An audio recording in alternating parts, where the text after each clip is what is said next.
Saudara yang juga jadi sorotan, Indonesia hari ini mengirim bantuan kemanusiaan untuk warga Palestina yang terdampak konflik di Gaza. Bantuan tahap pertama ini berisi 51,5 ton yang terdiri dari bahan makanan, obat-obatan, dan logistik lainnya. Pelepasan bantuan kemanusiaan di Lanut TNI AU Halim Perdana Kusuma dipimpin langsung oleh Presiden Joko Widodo pada Sabtu pagi. Presiden mengatakan pengiriman bantuan tahap pertama seberat 51,5 ton ini dibawa menggunakan 3 pesawat.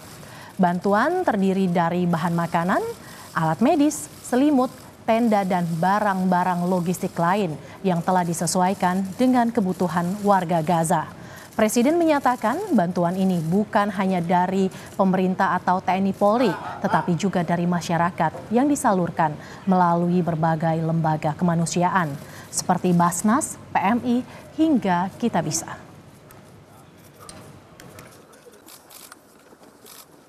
Ini merupakan wujud solidaritas Indonesia, wujud kepedulian bangsa Indonesia terhadap kemanusiaan. Karena tragedi kemanusiaan yang ada di Gaza tidak dapat diterima dan harus sesegera mungkin dihentikan.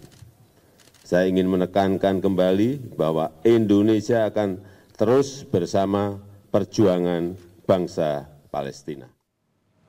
Bagaimana kondisi di Gaza siang hari ini, saudara? Kita sudah terhubung melalui sambungan Zoom dengan relawan Mercy Fikri Rofiul Haq di Gaza. Selamat siang waktu Indonesia, Mas Fikri.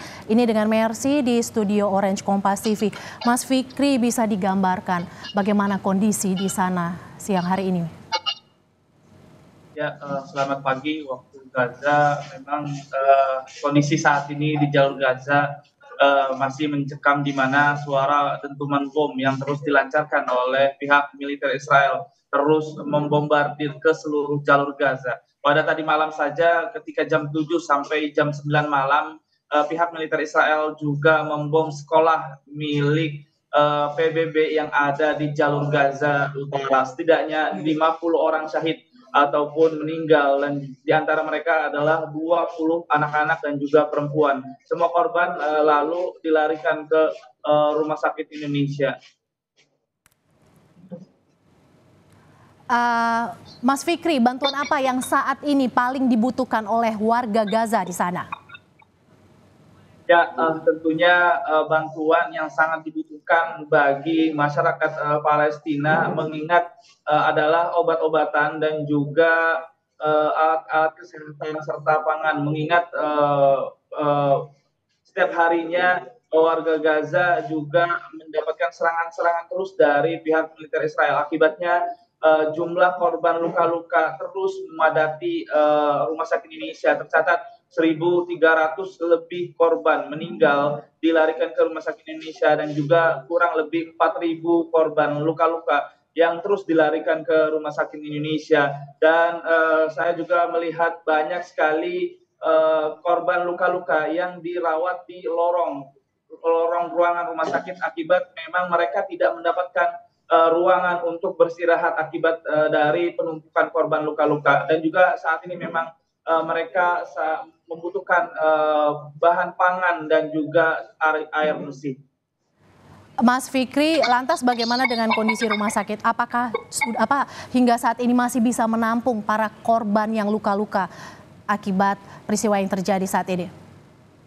Ya, seperti yang saya sampaikan, memang setiap harinya Rumah Sakit Indonesia selama 24 jam terus beroperasi menangani korban luka-luka oleh tim medis yang ada di Rumah Sakit Indonesia.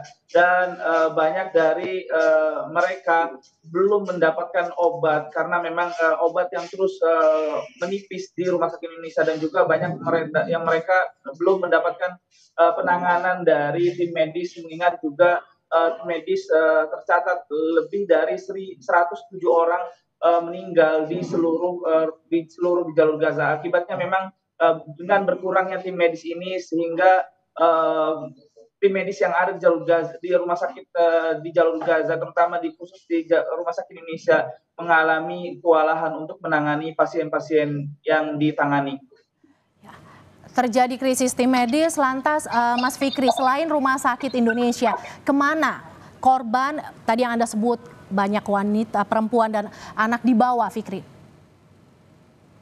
Ya, mereka juga banyak dilarikan ke Rumah Sakit Ashifa, di mana memang rumah Sakit Ashifa adalah rumah sakit terbesar yang ada di jalur Gaza.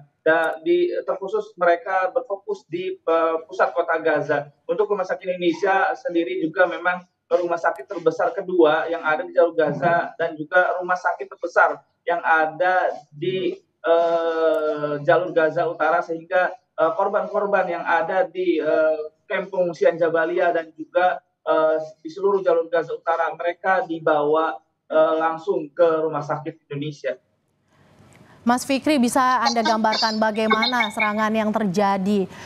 Beberapa terakhir Israel ini menargetkan lokasi-lokasi di dekat rumah sakit. Bisa Anda gambarkan seperti apa serangan yang terjadi?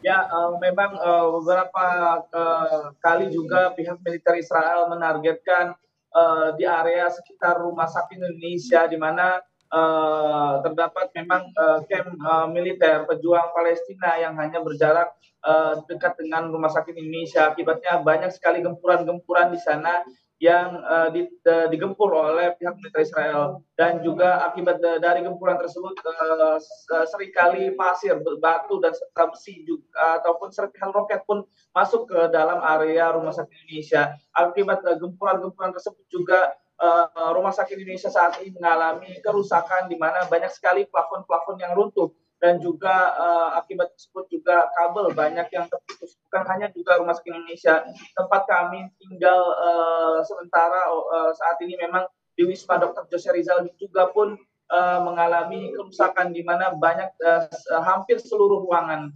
mengalami kerusakan berat. Mas Fikri, lantas bagaimana dengan 7 WNI yang telah dievakuasi oleh Kemlu? Ya, memang kami juga mendapatkan kabar bahwa sebagian dari 7 WNI sudah berhasil, alhamdulillah sudah berhasil bisa dievakuasi ke luar jalur Gaza, namun sebagian masih belum bisa untuk mereka mengevakuasi diri mereka ke luar jalur Gaza. Namun sampai saat ini mereka masih terus mengusahakan untuk mengevakuasi diri mereka ke luar jalur Gaza. Untuk kami dan juga 2 relawan Mercy lainnya memang saat ini memutuskan untuk bertahan di jalur Gaza agar bisa membantu masyarakat yang ada di jalur Gaza, terkhusus di Rumah Sakit Indonesia. Ya. Ada 3 WNI relawan di sana, salah satunya Anda, Mas Fikri, yang masih bertahan untuk membantu di sana bersama 2 relawan lainnya? Ya, saya dan juga ada juga dengan Mas Reza Aldila dan juga Mas Farid Zanjabil Alayubi. Kami memang dari tim kerelawan kemanusiaan Mercy Emergency Rescue Committee. Kalau kita bisa menghitung dalam 1 hari Anda berada langsung di sana, Mas Fikri, ada berapa bunyi keras mungkin serangan yang bisa Anda hitung selama 24 jam terakhir terjadi, Mas Fikri? Ya, memang ini tergantung dengan serangan-serangan dari pihak militer Israel, di mana memang mereka biasanya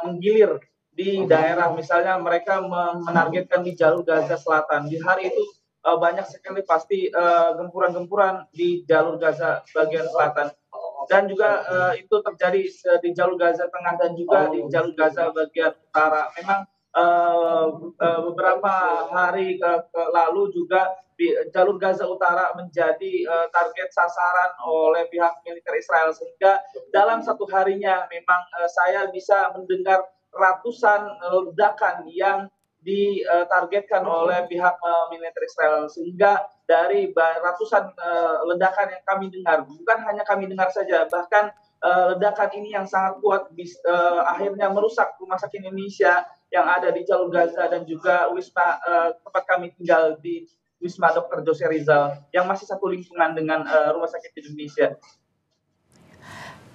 Terima kasih relawan Mercy Fikri Rofiul Haq yang melaporkan langsung dari Gaza.